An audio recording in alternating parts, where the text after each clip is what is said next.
Good morning everyone. दोस्तों आज है अक्टूबर 4 2022 और हम लोग करने वाले हैं द हिंदू न्यूज़पेपर के एनालिसिस। मेरा नाम है सितेंद्र चौधरी और आज फिर से आपके लिए कुछ टॉपिक्स यहाँ पे लेके आया हूँ। तो देख लेते हैं कुछ टॉपिक कौन कौन से आज हम लोग करने वाले हैं। तो नोबेल प्राइज वाला टॉपिक हम लोग सबसे पहले करेंगे क्योंकि अभी जो है 10 दिसंबर तक जो है जो नोबेल प्राइज विनर हैं उनके नाम धीरे धीरे अनाउंस कर दिए जाएंगे। तो यहाँ पे अनाउंसमेंट एक्चुअली शुरू हो चुकी है, तो थोड़ा नोबेल प्राइज के बारे में हम लोग देखने वाले हैं। रामानुजन प्राइज के बारे में थोड़ा सा देखेंगे, किसको मिला है, क्यों मिला है, किसको मिलता है, कौन अनाउंस करता है। तो आज दो प्राइज के बारे में बात करने वाले हैं। हमारा एक जो है एक प्रचंड हेलीकॉप्टर, लाइट कंबाट हेलीकॉप्टर है, वो हम लोगों ने लॉन्च किया है, इसके बारे में बात कर सकते हैं। प्रधानमंत्री आवास योजना ऑलरेडी रिपीटेड सा टॉपिक है, लेकिन इसके अंदर कुछ डेवलपमेंट हुआ है, थोड़ा उसको देख सकते हैं। मीडिएशन बिल और यूएई इमिग्रेशन बिल दोनों एक्चुअली एक्सप्लेनर सेक्शन है।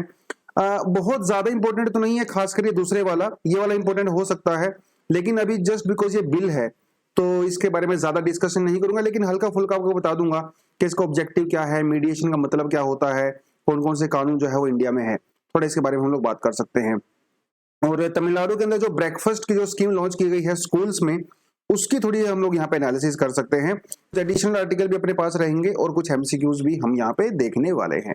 तो बढ़ते हैं सबसे पहले टॉपिक पे, और सबसे पहला टॉपिक आता है नोबेल प्राइज से। तो भैया स्वीडन के साइंटिस्ट हैं, ठीक है, इनका नाम है स्वांते पाबो। क्या नाम है? स्वांते पाबो। कहां दिया हुआ इनका नाम? ये रहा, स्वांते पाबो। तो इनको मिला है मेडिसिन के अंदर, ध्यान रखना है, मेडिसिन के अंदर मिला है। और देखिए नाम चाहे आप इतना ध्यान ना भी रखो, यूपीएससी के परस्पेक्टिव से, हर एसएससी बैंकिंग जो स्टेट एग्जाम होते हैं वहां पे तो डायरेक्ट नाम भी पूछ लेते हैं, बट यूपीएससी में नाम से ज्यादा इंपॉर्टेंट होता है वो डिस्कवरी। चाहे वो मेडिसिन में हो, फिजिक्स केमिस्ट्री में, किस बेसिस पर उन्होंने डिस्कवरी किया है, क्या डिस्कवरी किया है, वो ज्यादा इंपॉर्टेंट होता है, क्योंकि कई बार वो पूछ लेता है वहां से।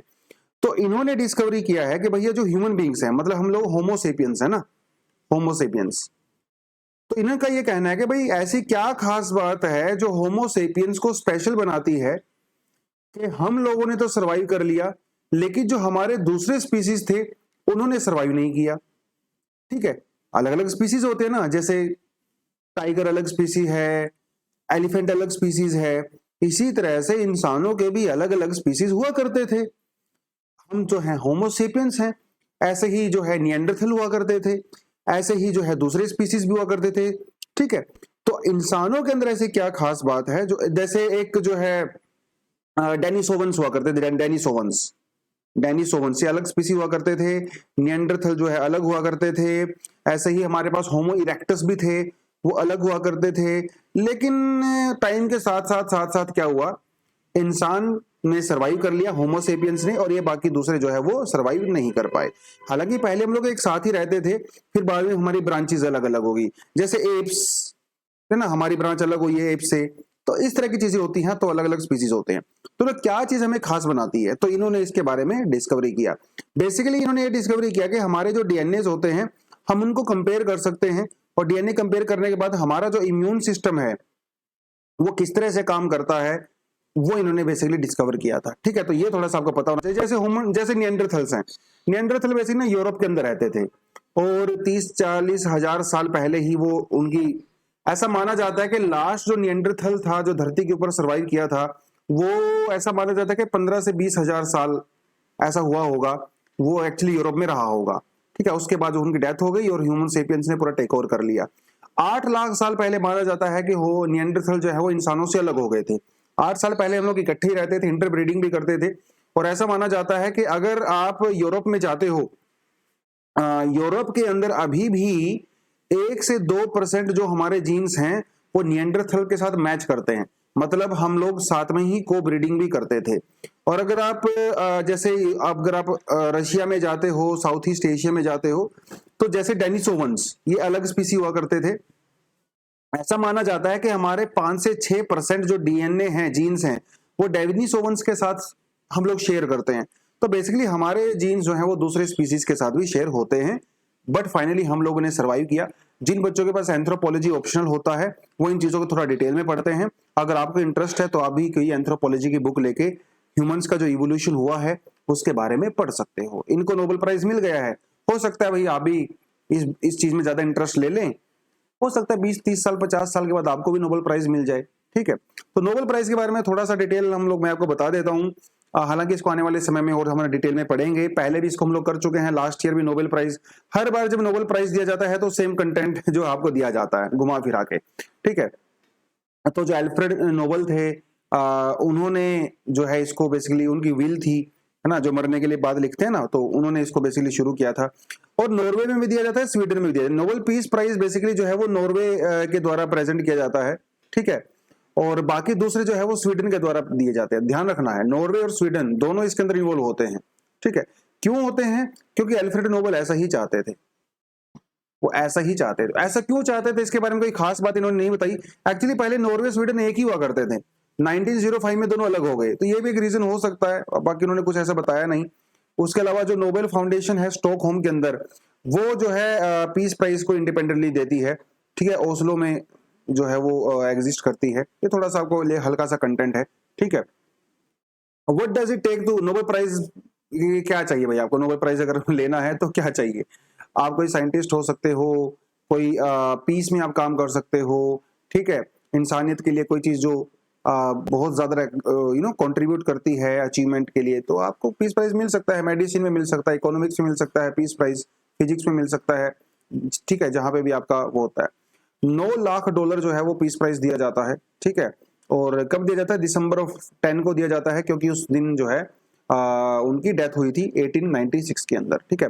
इकोनॉमिक्स का अवार्ड जो है इनिशियली यहाँ पे नहीं दिया जाता था, उसको बाद में हम लोगों ने ऐड किया है।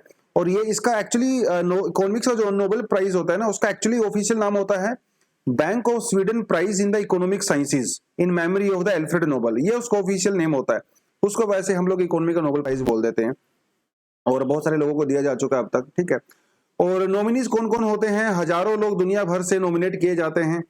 कौन नॉमिनेट करता है, किसको नॉमिनेशन मिलता है, इसकी खबर जो है वो सीक्रेट रखी जाती है। तो 50 सालों तक आप ये नहीं बताते हो कि भैया किसको नॉमिनेट किया गया था, ठीक है।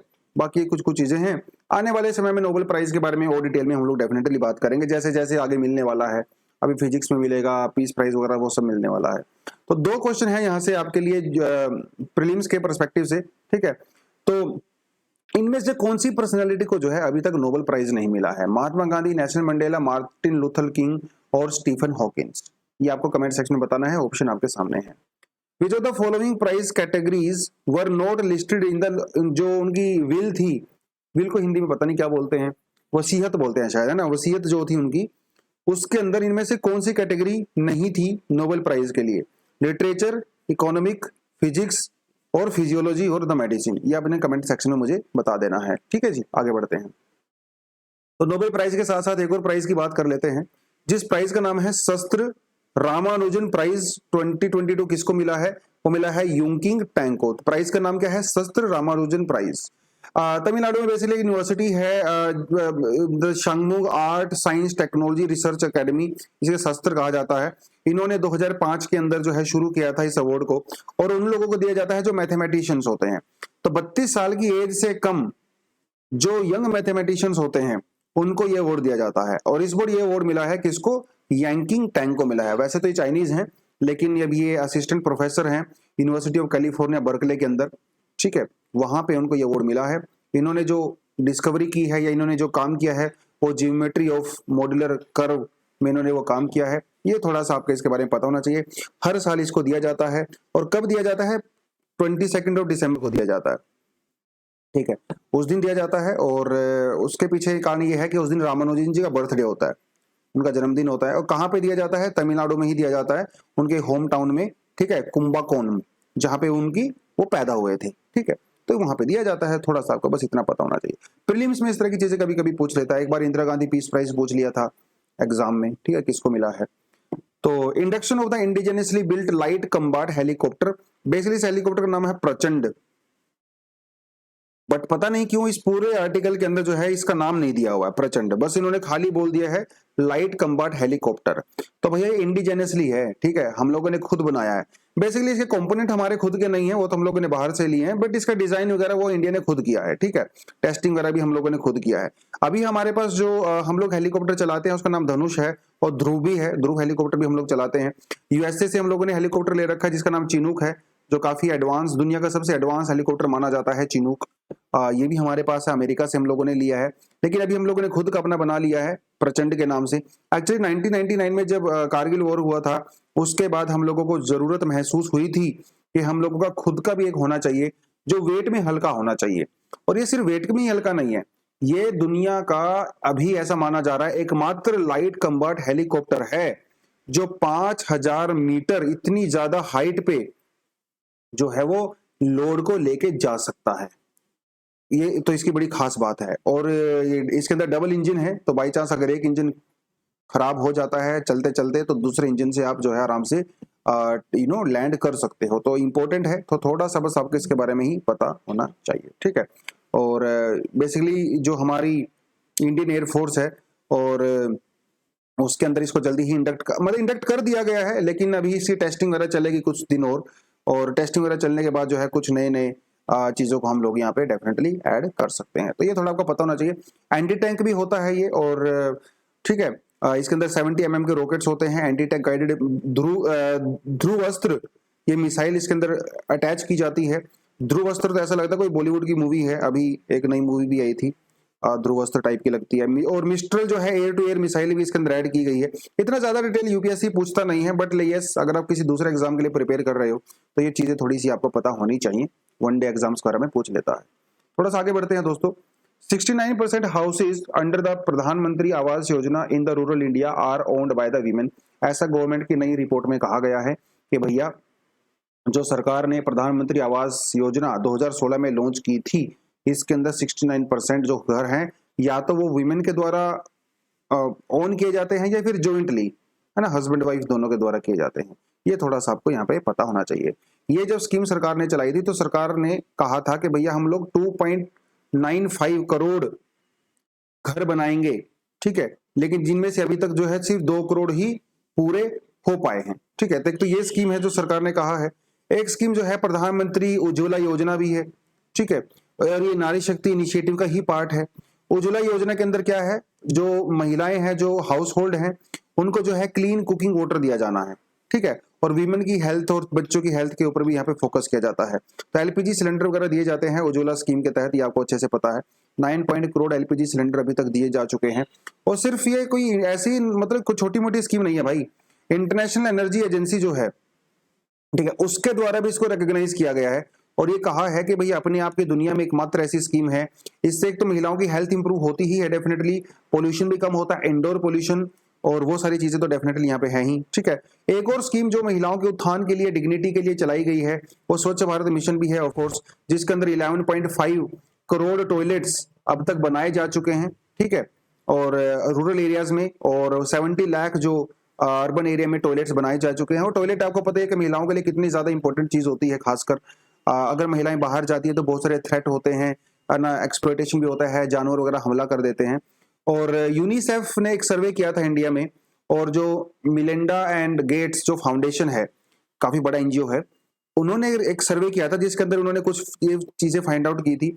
93% महिलाएं ऐसा सोचती हैं जब से टॉयलेट बने हैं, उनका मानना है कि महिलाएं अब सेफ फील करती हैं, उनको डर की जरूरत नहीं है। क्योंकि पहले जब महिलाएं बाहर जाती थी शौच वगैरह करने के लिए तो एनिमल्स उनको हार्म कर देते थे, अटैक वगैरह कर देते थे, वो नहीं होता है।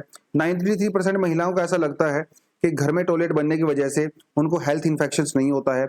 92% महिलाओं को ऐसा लगता है कि पहले वो अंधेरे में रात को सुबह कहीं बाहर जाती थी टॉयलेट वगैरह करने के लिए, तो अभी उनको जो है कई बार लोग छेड़ देते हैं, परेशान करते हैं, सेक्सुअल अब्यूज वगैरह वो सब होता था, ठीक है, तो वो सब नहीं होता है। तो एक तरह का महिलाओं की डिग्निटी, महिलाओं की हेल्थ को के लिए जो है ये चीज बहुत ही ज्यादा इंपॉर्टेंट है, ठीक है, आप इसका खुद भी देख सकते हो।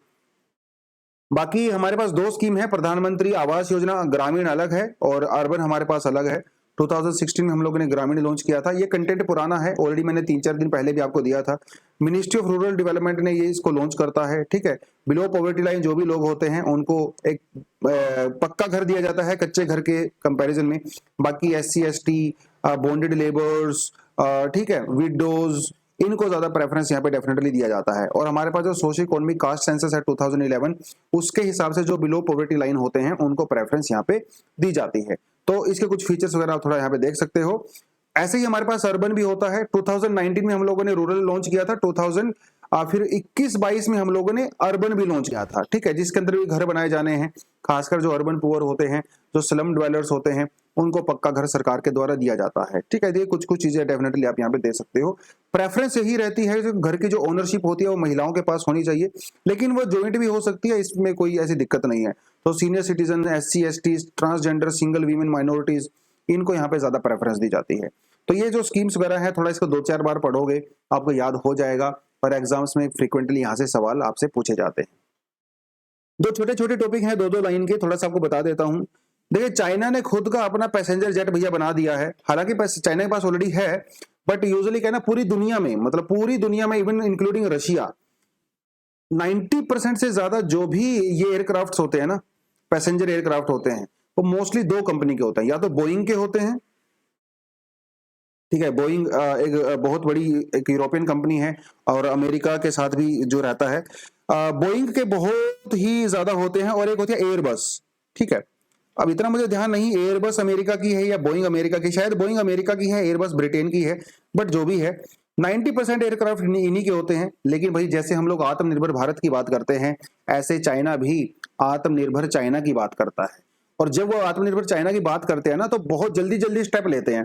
तो चाइना अभी खुद का एयरक्राफ्ट बनाने की कोशिश कर रहा है, ताकि वो एयरबस के ऊपर और बोइंग के ऊपर डिपेंडेंट ना रहे, जिसका नाम है C1919। कई सालों से इसके ऊपर वो काम कर रहा है, और अभी इसकी टेस्टिंग वगैरह शुरू हो जाएगी। तो हो सकता है जल्दी ही 2-3 साल के अंदर इसको वो लॉन्च भी कर दें। हालांकि चाइना का खुद का एक पैसेंजर एयरक्राफ्ट है, जो कि 90 सीट का होता है, मतलब छोटे वाला होता है, ठीक है। और चाइना में काफी उसको यूज भी किया जाता है, लेकिन इंटरनेशनली काफी पॉपुलर नहीं हुआ। लेकिन चाइना का मानना है, जब ये हम लोग बड़ा बनाएंगे ना, C919, ये पॉपुलर हो सकता है। और भाई, चाइना सिर्फ उसको डोमेस्टिकली तो यूज करेगा ही करेगा, उसको इंटरनेशनली एक्सपोर्ट भी करेगा। तो ये बोइंग और जो एयरबस है, अभी इनके ऊपर खतरा मंडरा गया है। तो चाइना हर चीज ऐसे ही करता है, क्योंकि यार वो लोग भी आत्मनिर्भर होना चाहते हैं, सभी आत्मनिर्भर होना चाहते हैं। हालांकि बोइंग और एयरबस की जो असेंबली लाइन है वो चाइना के अंदर ही है, उसका डिजाइन टेक्नोलॉजी वो सब अमेरिकन है, यूरोपियन है, लेकिन असेंबली चाइना के अंदर ही होता है उनका भी। तो ये रहेगा। इंडिया पता नहीं, यहाँ पे मुझे ऐसा लगता है कि अगले 25-30 साल में जो है इंडिया भी अपना कुछ ना कुछ ऐसा कर लेगा डेफिनेटली, क्योंकि एयरक्राफ्ट वगैरह बनाने की टेक्नोलॉजी बहुत ज्यादा एडवांस होती है, और अमेरिका यूरोप में इसको पिछले 100-150 साल में डेवलप किया गया है। तो आप इसको भैया 5-7 साल में डेवलप नहीं कर सकते हो, समय लगता है। इंडिया को कम से कम 25-30 साल, 35 साल, 40 साल तो यहाँ पे डेफिनेटली लगने वाला है। बट एनीवेज, एक दिन आएगा जब हम लोग खुद का पैसेंजर एयरक्राफ्ट बनाएंगे। कोशिश करेंगे तो बनाएंगे definitely. Centre plans cutting coal supply to the plant that do not comply on the biogas co-firing. Basically क्या है ना, जैसे हम लोग पैडी फायरिंग वगैरह, मतलब जब हम लोग स्टबल बर्निंग करते हैं, जो रेजिड्यूज होते हैं फसलों वगैरह के, उनको जला देते हैं, है ना, उससे पोल्यूशन वगैरह होता है। तो सरकार ने कहा था भाई इसको क्या कर सकते हैं हम लोग, उसको हम लोग एज अ बायोफ्यूल उससे हम लोग बायोफ्यूल बना सकते हैं। और उस बायोफ्यूल का यूज हम लोग अपने फर्नेस वगैरह में कर सकते हैं। तो जो कोल पावर प्लांट होते हैं ना, उसमें हम लोग उस बायोमास का यूज कर सकते हैं। इससे 2-3 फायदे होंगे। एक तो पोल्यूशन कम होगा, ऊपर से जो कोल के ऊपर हमारी डिपेंडेंसी है वो भी कम होगी। तो गवर्नमेंट ने क्या कहा था कुछ साल पहले, ये मैंडेटरी कर दिया था कि कम से कम 5% बायोफ्यूल यूज करना पड़ेगा कोल पावर प्लांट को। लेकिन अभी वो नहीं कर रहे हैं, थोड़े बहुत कर रहे हैं, लेकिन ज्यादा नहीं कर रहे हैं। तो सरकार को भी आ गया गुस्सा, बहुत वेट किया सरकार ने। अभी जो है कैबिनेट की मीटिंग हुई थी, उन्होंने कहा है भाई, जिन लोगों ने, मतलब जिन पावर प्लांट्स ने अगर ये 5% की रिक्वायरमेंट अपनी पूरी नहीं की है, तो भाई उनका लाइसेंस भी कैंसिल हो सकता है। उनको जो इंसेंटिव वगैरह मिले थे वो आपको नहीं मिलेंगे। एक छोटी सी न्यूज थी, आप थोड़ा पढ़ सकते हो। एक और हल्की सी न्यूज यहाँ पे आती है अप्सरा के बारे में। अप्सरा के बारे में मुझे ऐसा लगता है कि अभी आप बहुत ज्यादा एक्सपर्ट हो गए होंगे। अप्सरा के बारे में इतनी बार करवा चुका हूं आपको, मैं इतना कंटेंट आपको दे चुका हूं, उसमें थोड़ा सा हम लोग बात कर सकते हैं हल्का फुल्का सा। देखिए, अभी ना अप्सरा इंडिया में कई सारे स्टेट्स में है, खासकर नॉर्थ ईस्ट स्टेट्स में कि अगर बात करें, J&K के अंदर भी है, जैसे आसाम है, मणिपुर, नागालैंड में तो मोस्टली सारे नागालैंड में ही अप्सरा लगा हुआ है, ठीक है। इस समय अगर आप नॉर्थ ईस्ट इंडिया की बात करो तो नागालैंड में सबसे ज्यादा जो है वायलेंस एक्टिविटीज होती हैं, इसलिए वहां पे दिया गया है। लेकिन सरकार कई सारे ग्रुप्स के साथ बात कर रही है, जैसे हम लोग NSCN की बात करते हैं, national socialist council of Nagaland, Isak Muivah, ये काफी वायलेंट ग्रुप है। तो सरकार इनके साथ बातचीत कर रही है। और भी ग्रुप हैं छोटे छोटे। सरकार का कहना है कि भाई अगर इनके साथ बातचीत प्रॉपर तरीके से हो जाती है तो हम लोग नागालैंड से भी अप्सरा हटाने के बारे में सोच सकते हैं। आसाम के ऑलरेडी बहुत सारी जगह से अप्सपा हट चुका है, और एक्चुअली आसाम में भी अप्सपा सिर्फ उन्हीं जगह पे है जो नागालैंड के साथ बाउंड्री शेयर करते हैं, क्योंकि वो एरिया काफी डिस्टर्ब रहता है। तो सरकार का ऐसा मानना है कि भाई अभी हम लोग कर सकते हैं। देखिए, अप्सपा डिक्लेयर करने की पावर किसके पास होती है? सेंटर के पास भी होती है, स्टेट के पास भी होती है। तो सेंटर क्या करता है, हर 6 महीने में एक्सटेंड कर देता है। और अभी सरकार ने फिर से अभी 30 तारीख को 3-4 दिन पहले ही 6 महीने का एक्सटेंशन दे दिया है आसाम में और नागालैंड के अंदर। लेकिन अगर इन ग्रुप के साथ थोड़ी पीसफुल बातचीत हो जाती है तो सरकार वहां से भी अप्सपा हटा सकती है। सरकार ने कहा मुझे कोई प्रॉब्लम नहीं है। हालांकि वहां पे बहुत सारे लोग सरेंडर कर रहे हैं, और लेट्स होप के थोड़ा माहौल बने वहां पे पीस का, और अप्सपा वहां से हट जाए। खैर, ये एक छोटा सा एडिटोरियल सेक्शन है मीडिएशन बिल के बारे में। और क्योंकि जस्ट ये बिल है, और आपको पता है कि जब बिल होता है वो उसके हम लोग ज्यादा फोकस नहीं करते हैं, क्योंकि ये बिल 2021 के अंदर ही आया था, और उसको फिर स्टैंडिंग कमेटी के पास गया हुआ है। अभी एक्चुअली स्टैंडिंग कमेटी के पास ही है, ठीक है। अभी हो सकता है 2022 में, अभी जब विंटर सेशन आएगा, हो सकता है उसमें इंट्रोड्यूस इसको कर दिया जाए। फिर मीडिएशन का मतलब क्या होता है? बचपन में आपने कहानी सुनी होगी ना, 2 बिल्लियों की कहानी सुनी होगी। 2 बिल्लियों को एक रोटी मिलती है, और उस रोटी के ऊपर झगड़ा करना शुरू कर देती हैं, ये मेरी रोटी है, मेरी रोटी है। फिर एक बंदर आता है ना। बंदर कहता है कि भैया क्या बात हो गई। ये दोनों बंदर को अपनी अपनी बात बताते हैं, ठीक है। बंदर जो है इनकी प्रॉब्लम का सोल्यूशन करता है, आधी रोटी इसको देता है, आधी रोटी इसको देता है, थोड़ा कमीशन खुद भी खा लेता है। इसे कहते हैं मीडिएशन। तो बंदर यहाँ पे मीडिएशन का काम कर रहा है। आर्बिट्रेशन बोल सकते हो, मीडिएशन, बिचौलिया बेसिकली जिसको हम लोग देसी भाषा में बोलते हैं, जो लोगों के झगड़े सुलझाते हैं, उसे मीडिएशन कहते हैं। इंडिया में अभी देखिए, अभी 2 पार्टी के बीच में झगड़ा होता है तो इंडिया में हम लोग क्या करते हैं, हम लोग कोर्ट में जाते हैं। लेकिन आपको भी पता है भाई कोर्ट का प्रोसीजर कितना लंबा होता है ना। सालों साल लग जाते हैं उसमें। फिर कोर्ट का वर्डिक्ट आता है, एक पार्टी खुश होती है, एक पार्टी खुश नहीं होती है। तो यार इतने बड़े चक्कर में पड़ने से पहले अच्छा है कि मीडिएशन कर लें, आपस में ही झगड़ा सुलझा ले कोर्ट के बाहर। लेकिन ये जो प्रोसीजर होती है कोर्ट के बाहर झगड़ा सुलझाने वाली, ये इंडिया में ना इसके लिए कोई डेडिकेटेड कानून नहीं है। अभी जो हम लोग थोड़ा बहुत मीडिएशन करते हैं, हमारे पास कानून थोड़े बहुत हैं, जैसे कंपनीज एक्ट हो गया, कमर्शियल कोर्ट एक्ट 2015 हो गया, कंज्यूमर प्रोटेक्शन एक्ट हो गया, बट प्रॉपर हमारे पास मीडिएशन के लिए नहीं है। जबकि इंटरनेशनली जो United nation convention on international settlement agreement and the resulting from mediation, जिसे हम लोग सिंगापुर कन्वेंशन भी बोलते हैं, ये कहता है कि हर कंट्री के अंदर स्पेसिफिक मीडिएशन एक्ट होना चाहिए। तो भैया क्योंकि इंडिया इसका मेंबर है, तो हम लोग चाहते हैं कि इंडिया में स्पेसिफिक होना चाहिए। तो इसके लिए हम लोगों ने क्या किया था, बिल पेश किया था, ताकि मीडिएशन को प्रमोट किया जा सके, एनकरेज किया जा सके। और जिसमें और एक चीज आपको बताता चलूं, आपने अगर शायद इस पर बात पे ध्यान ना दिया हो, मीडिएशन होने की वजह से ना ईज ऑफ डूइंग बिजनेस बहुत ज्यादा इंप्रूव हो जाएगा। इंडिया की रैंकिंग ना बहुत ज्यादा इंप्रूव हो जाएगी, क्योंकि आपको कोर्ट के चक्कर नहीं लगाने पड़ेंगे। कंपनीज के बीच में जो भी झगड़ा होगा वो जल्दी सुलझ जाएगा, 2-4 दिन के अंदर, हफ्ते भर के अंदर। कोर्ट में जाते हैं तो भैया महीना सालों साल लग जाते हैं। तो फॉरेन कंपनीज इंडिया में आएंगी, अट्रैक्ट होंगी, क्योंकि जल्दी सुलझाए जा सकते हैं झगड़े। इंडिया का कॉम्प्लेक्स जो जुडिशरी सिस्टम है ना, बहुत सारी फॉरेन कंपनी तो इंडिया में इसलिए नहीं आती हैं कि भाई कल को अगर कुछ पंगा हो गया तो बेचारे आप कोर्ट के झगड़ों में ही पड़े रहोगे साल भर। लेकिन इसकी वजह से ईज ऑफ डूइंग बिजनेस भी होगा इंडिया का। तो इंडिया चाहता है कि भाई ऐसा कुछ हो, ठीक है, इसलिए हम लोग इसको लेके आए हैं। इसके यही कुछ कुछ खास फीचर्स हैं। एक फीचर इसमें जो सबसे ज्यादा इंपॉर्टेंट वो ये है कि अभी ना सरकार क्या करने वाली है, मैंडेटरी कर देगी कि कोर्ट में जाने से पहले मीडिएशन मैंडेटरी हो जाएगा। हाँ, वो बात अलग है कि बाई चांस मीडिएशन में अगर आपका झगड़ा नहीं सुलझा फिर आप कोर्ट में जाइए, लेकिन पहले कोर्ट के बाहर, बाद में कोर्ट के अंदर। तो ये उन्होंने कर दिया है। लेकिन इसको लेके कुछ कंसर्न्स भी हैं, कुछ कंसर्न्स में। पहला कंसर्न तो ये है कि भैया ये कहते हैं भाई आर्टिकल 21 का जो है वो वायलेशन होता है, जो हमारा फंडामेंटल राइट भी है, constitutional access to justice is a constitutional and fundamental right.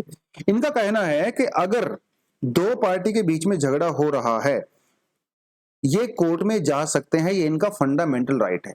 लेकिन सरकार अगर ये कह रही है कोर्ट में जाने से पहले मीडिएशन करिए, मैंडेटरी है, तो क्या ये 21 का वायलेशन नहीं है? बिल्कुल है, क्योंकि कॉन्स्टिट्यूशन ये कहता है कि कोर्ट में जा सकते हैं, लेकिन सरकार कहते कि नहीं, कोर्ट में जाने से पहले आप मीडिएशन करिए, तो ये कहीं ना कहीं इसका वायलेशन है। तो एक तो सबसे बड़ी दिक्कत यहाँ पे ये है। दूसरी चीज जो ये लोग कह रहे हैं कि भाई जिसमें लेकिन को थोड़ी सी दिक्कत है, वो ये है कि देखिए हमारे देश में ना कानून 2 तरीके से बनाए जाते हैं, ठीक है। एक कानून बनाया जाता है पार्लियामेंट में, और एक कानून बनाया जाता है कोर्ट के अंदर। ठीक है। कोर्ट, सुप्रीम कोर्ट या हाई कोर्ट कोई भी अगर वर्डिक्ट सुनाता है, मैं आपको ये बात पहले ही बता चुका हूं, वो अपने आप में ही कानून होता है, ठीक है। लेकिन उसी सेम सब्जेक्ट के ऊपर, उसी सेम टॉपिक के ऊपर अगर पार्लियामेंट कोई कानून बना देती है तो फिर कोर्ट वाला कानून सिर्फ एक गाइडेंस का काम करता है। फिर वो कानून, भैया जब पार्लियामेंट नहीं बना दिए तो कोर्ट वाले का क्या फायदा, ठीक है। लेकिन जब तक पार्लियामेंट नहीं बनाता तो कोर्ट वाला जो वर्डिक्ट होता है, डिसीजन होता है, वही कानून का काम करता है। अब इन्होंने ये कहा है कि भाई जो मीडिएशन बिल है, जो सरकार मीडिएशन बिल लेके आई है, वो इसको भी वायलेट करता है, इसको भी वायलेट करता है, क्योंकि इस बिल के अंदर ये प्रोविजन दिया हुआ है कि मीडिएशन करते वक्त आप सुप्रीम कोर्ट की गाइडलाइंस को फॉलो करोगे in the form of a कानून, अ लॉ। लेकिन कॉन्स्टिट्यूशन ये भी कहता है कि एक बार जब पार्लियामेंट कानून पास कर देता है तो सुप्रीम कोर्ट का कानून काम नहीं करता है। लेकिन ये कानून, ये बिल कहता है कि नहीं, हम लोग सुप्रीम कोर्ट की गाइडलाइंस के हिसाब से ही काम करेंगे। तो ये तो गलत हुआ ना। अब अगर भाई सुप्रीम कोर्ट की गाइडलाइंस के हिसाब से ही काम करना है तो फिर बिल इंट्रोड्यूस करने का क्या फायदा, तो सुप्रीम कोर्ट के हिसाब से ही काम कर लो। अगर बिल आपने इंट्रोड्यूस कर दिया, कानून आपने पास कर दिया, तो फिर सुप्रीम कोर्ट की गाइडलाइंस को क्यों फॉलो कर रहे हो, है ना। उसके अंदर आप प्रोविजन डाल दीजिए, क्या दिक्कत है। तो ये कुछ कुछ प्रॉब्लम है अभी इसमें, अभी देखना रहेगा। अभी तो स्टैंडिंग कमेटी के पास है, फ्यूचर में क्या रहेगा तो इसको हम लोग डेफिनेटली आगे भी करेंगे जाके, ठीक है। एक थोड़ी सी जो चीज है यहाँ पे, वो कहता है भाई ये United nation, sorry UAE, United Arab Emirates, इसके इमिग्रेशन कानून के अंदर थोड़ी सी ढील दी गई है, ठीक है। और वो ढील क्या है, उसमें इंडिया वालों को क्या फायदा हो सकता है, थोड़ा बहुत आपको पता होना चाहिए यहाँ पे, ठीक है। तो कुछ चेंजेस किए गए हैं। बेसिकली यूएई ने अपनी जो वीजा कैटेगरी, उसको 3 कैटेगरी के अंदर डिवाइड कर दिया है। एक होता है एंट्री वीजा, एक होता है ग्रीन वीजा और एक होता है गोल्डन वीजा, ठीक है। 3 तरह का वीजा होता है। देखिए, अब जैसे मान लो आपको कनाडा में जाना है, ठीक है। कनाडा में जाने से पहले कनाडा के ही किसी आदमी को आपको स्पॉन्सर करना पड़ता है, तभी आप कनाडा जा सकते हो, ठीक है। वो आदमी जो है वहां की गवर्नमेंट को लिख के, एम्बेसी को लिख के ये देगा कि हाँ भाई ये फलाना इंसान को मैं जानता हूं, इसका रिकॉर्ड अच्छा है, आप इसको बुला लीजिए, तो आप कनाडा में जा सकते हो। हर कंट्री में लगभग ऐसा ही होता है। और यूएई के अंदर अगर आपको जाना है तो यूएई के किसी पर्सन को, या फिर आपका कोई मित्र अगर दोस्त वहां पे रहता है काफी समय से, तो उसको स्पॉन्सरशिप देनी पड़ती है, तभी आप वहां पे जा सकते हो। पहली बात तो ये जो एंट्री वीजा होता है, इसमें जो है स्पॉन्सरशिप को खत्म कर दिया है। आप बिना स्पॉन्सरशिप के भी यूएई के अंदर जा सकते हो। 60 डेज के लिए आपको वीजा मिलेगा, आप आराम से जितनी बार भी आइए जाइए, कोई दिक्कत नहीं है, किसी तरह की कोई प्रॉब्लम नहीं है। एक यहाँ पे जो है गोल्डन वीजा। गोल्डन वीजा दोस्तों वो होता है जो कि ऐसे लोगों को दिया जाता है जो एक्सेप्शनली स्किल्ड होते हैं, ठीक है, एक्सेप्शनल स्किल्ड होते हैं। और वर्क वीजा पे आप जा सकते हो, स्टडी वीजा पे जा सकते हो, ठीक है। ये कुछ कुछ चीजें वहां पे होती हैं। फिर एक जॉब वाला होता है भाई, है ना। अगर आप किसी आईटी कंपनी में, किसी कंस्ट्रक्शन कंपनी में जॉब करते हो, स्किल वगैरह आपके पास है, तब वहां पे जाके जा सकते हो। स्टडी वीजा पे जैसे अगर आप दुनिया की टॉप 500 यूनिवर्सिटीज के अंदर पढ़ते हो, ग्रेजुएशन आपने कर लिया है, तो आप यूएई के अंदर वर्क परमिट आराम से ले सकते हो, कोई दिक्कत आपको आती नहीं है, ठीक है। ये कुछ कुछ चीजें इन्होंने यहाँ पे बताई हैं। बिजनेस का एंट्री वीजा आप आराम से ले सकते हो। बिजनेस अगर आपको यूएई के अंदर अपॉर्चुनिटीज वगैरह, इन्वेस्टमेंट वगैरह आपको करना है तो वो आपको डेफिनेटली मिल जाता है। टूरिस्ट वीजा आपको आराम से मिल सकता है 5 साल के लिए। तो कुछ कुछ चीजें इन्होंने जो है यहाँ पे रिलैक्सेशन यहाँ पे दे दिया है, ठीक है। तो अगर आपका जाने का मन है, दुबई वगैरह घूमने का मन है, तो आराम से जाइए। फैमिली वीजा भी अभी आपको आराम से मिल जाएगा, कोई दिक्कत नहीं है, ठीक है। पहले मिलने में थोड़ी दिक्कत होती थी, अभी बस आपको अपने बैंक अकाउंट में जो है $4000 दिखाने पड़ते हैं पिछले 6 महीने में। अगर इतना आप दिखा सकते हो तो आराम से दुबई घूम के आइए, कोई समस्या नहीं है, ठीक है। उसके अलावा जो है, अगर आपको ग्रीन रेजिडेंसी चाहिए, जिसे गोल्डन वीजा कहते हैं, ठीक है। गोल्डन वीजा में क्या रहता है, जो हाईली स्किल्ड लोग होते हैं, या फिर आप वहां पे इन्वेस्टमेंट करते हो अच्छी खासी। अगर आप यूएई के अंदर 2 मिलियन यूएई करेंसी की अगर आप प्रॉपर्टी परचेज कर लेते हो, तो आपको वहां पे जो है 10 साल के लिए गोल्डन वीजा आराम से मिल जाता है। आप 10 साल के लिए वहां पे रहिए, आइए, खाइए, पिए, मौज करिए, कोई दिक्कत नहीं है।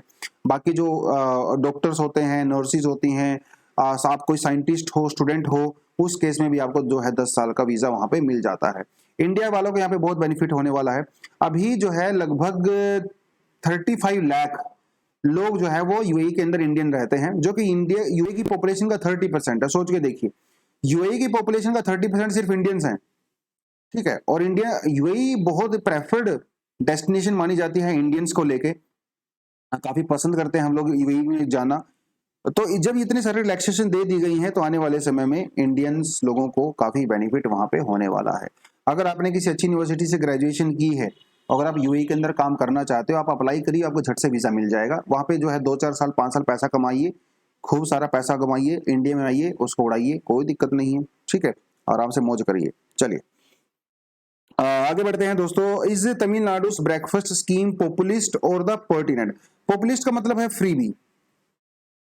पॉपुलिस्ट स्कीम बेसिकली वो स्कीम होती है जो जनता को खुश करने के लिए दी जाती हैं, ठीक है, सिर्फ वोट बैंक के लिए दी जाती, उसे पॉपुलिस्ट स्कीम कहते हैं। इसका वेलफेयर से कोई लेना देना खास नहीं होता है। तो इनका कहना है कि भाई ये जो तमिलनाडु के अंदर देखिए, हमारे पास मिड डे मील स्कीम तो पहले से ही है जिसमें बच्चों को लंच दिया जाता है, लेकिन अभी तक हमारे यहाँ पे कोई ब्रेकफास्ट की स्कीम नहीं थी जिसमें बच्चों को ब्रेकफास्ट दिया जाता है। अमेरिका के कुछ स्टेट्स के अंदर ऐसा होता है, फ्रांस के अंदर भी ऐसा होता है कई सारी जगह पे, लेकिन इंडिया में ऐसा पहली बार हुआ है। तमिलनाडु में लगभग 1500 गवर्नमेंट स्कूल के अंदर एक ब्रेकफास्ट की स्कीम चलाई गई है, जिसमें बच्चे आएंगे, पहले आप प्रेयर करिए भैया, मॉर्निंग प्रेयर करिए, ठीक है, असेंबली में, फिर आप जो है खाना खाइए, खाना खाने के बाद आराम से आप जो है क्लास में जा सकते हो। वैसे तो छोटे बच्चे होते हैं, खाना खा के नींद आती है, बट लेकिन भूखे पेट भी कैसे पढ़ाई होती है ना। बहुत सारे बच्चे ऐसे होते हैं जो भूखे पेट जाते हैं स्कूल में, तो उसमें वो खाना खाएंगे, दिमाग आपका अलर्ट रहेगा, आपकी हेल्थ अच्छी रहेगी, है ना, वो सारी चीजें हैं। तो वो सारी इस आर्टिकल के अंदर बात कही गई है। भाई क्या ये वेलफेयर है और क्या ये फ्री भी है? अगर वेलफेयर है तो क्या हमें करना चाहिए? बिल्कुल करना चाहिए। इंडिया तो वेलफेयर स्टेट है, हमारे तो कॉन्स्टिट्यूशन के अंदर लिखा हुआ है सोशलिस्ट, लिखा है ना प्रियम्बल के अंदर भी। तो सोशलिस्ट का मतलब क्या होता है? वेलफेयर। ये सरकार की जिम्मेदारी होती है भाई अपनी जनता की टेक केयर करना, खासकर ऐसी जनता की टेक केयर करना जो वल्नरेबल सेक्शंस होते हैं। ये कॉन्स्टिट्यूशनली मैंडेटेड है सरकार को, तो एहसान नहीं कर रही है सरकार आपके ऊपर, ये सरकार का काम होता है, ये हमारा डीपीएसपी होता है, ये हमारा प्रियम्बल होता है, ये हमारा कॉन्स्टिट्यूशन होता है, ठीक है। तो उन्होंने कहा है भाई सरकार के, जो मैंने आपको बात बताई, कोई चैरिटी नहीं है, कोई फ्री भी नहीं है, it's the responsibility of the government. हमारा आर्टिकल 38 भी कहता है, ठीक है। उसके अलावा जो और इन्होंने क्या कुछ बातें यहाँ पे कही हैं। अब कुछ लोग जो बुराई करते हैं इन वेलफेयर स्कीम्स की, उनको ना ये आंकड़ा दिखाना चाहिए। देखिए, अगर इंडिया हर चीज में बेटर अगर परफॉर्म कर रहा है, फिर तो ये स्कीम देने की जरूरत ही नहीं है, ठीक है।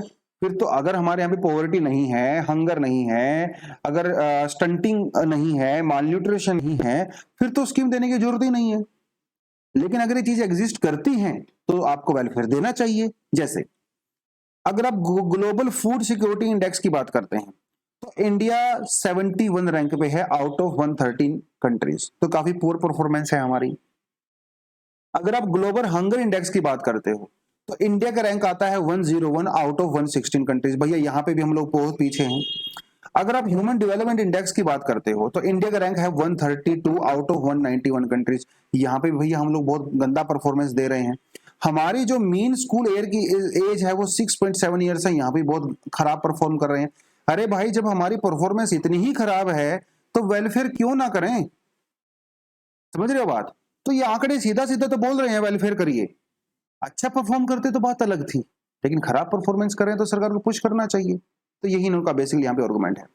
तमिलनाडु यहाँ पे कैसा परफॉर्म कर रहा है ये भी आपको पता होना चाहिए। तमिलनाडु इंडिया में एक्चुअली बेस्ट परफॉर्मिंग स्टेट्स में माना जाता है, केरला के साथ साथ। अगर आप स्टंटिंग की बात करते हो, स्टंटिंग का मतलब क्या होता है?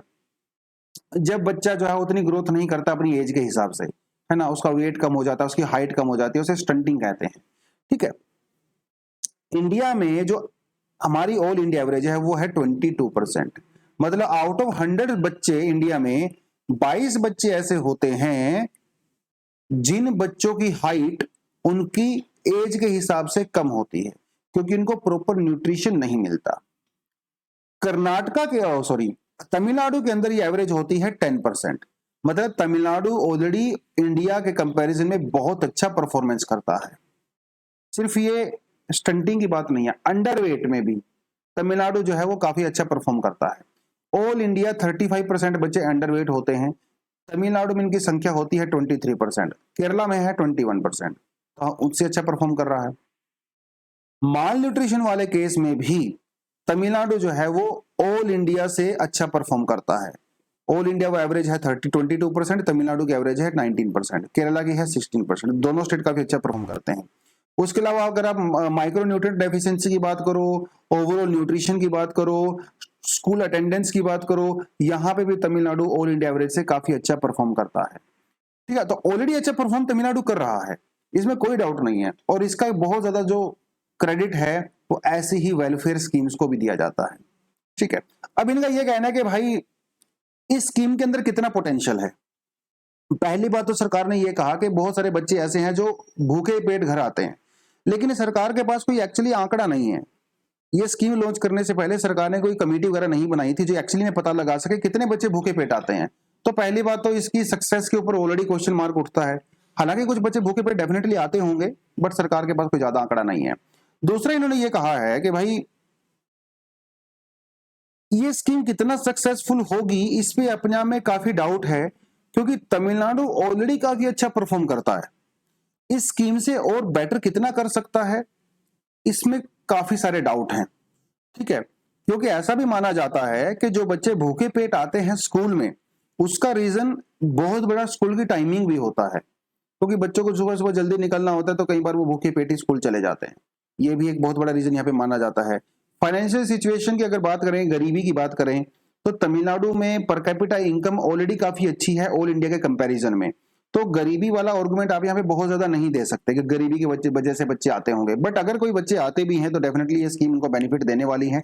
आने वाले 2-4 साल में ही पता चलेगा कि ये स्कीम कितना बेनिफिट वहां पे करती है तमिलनाडु के स्टेट में। ठीक है, हालांकि ये जो पूरा आर्टिकल है वो एक रीजनल न्यूज के ऊपर बेस्ड है, बट क्योंकि इसका रेमिफिकेशन काफी नेशनल हो सकता है, इसीलिए जो है आर्टिकल हमारे लिए किया जाना काफी जरूरी था। ठीक है, तो मैंने कर दिया। ये आर्टिकल तो कल का है, इसको मैं थोड़ा बाद में रिमूव कर दूंगा। तो दोस्तों आज के लिए इतना ही। आई होप आपको अच्छा लगा होगा। अच्छा लगा है तो वीडियो को लाइक जरूर किया करो, कमेंट सेक्शन में अपनी अटेंडेंस दे दिया करो। ठीक है, ताकि मुझे पता चलता रहे कौन से स्टूडेंट जो है वो अटेंडेंस हमारी लगा रहे हैं रेगुलरली। तो आज के लिए इतना ही। Thank you very much, all the best, जय हिंद।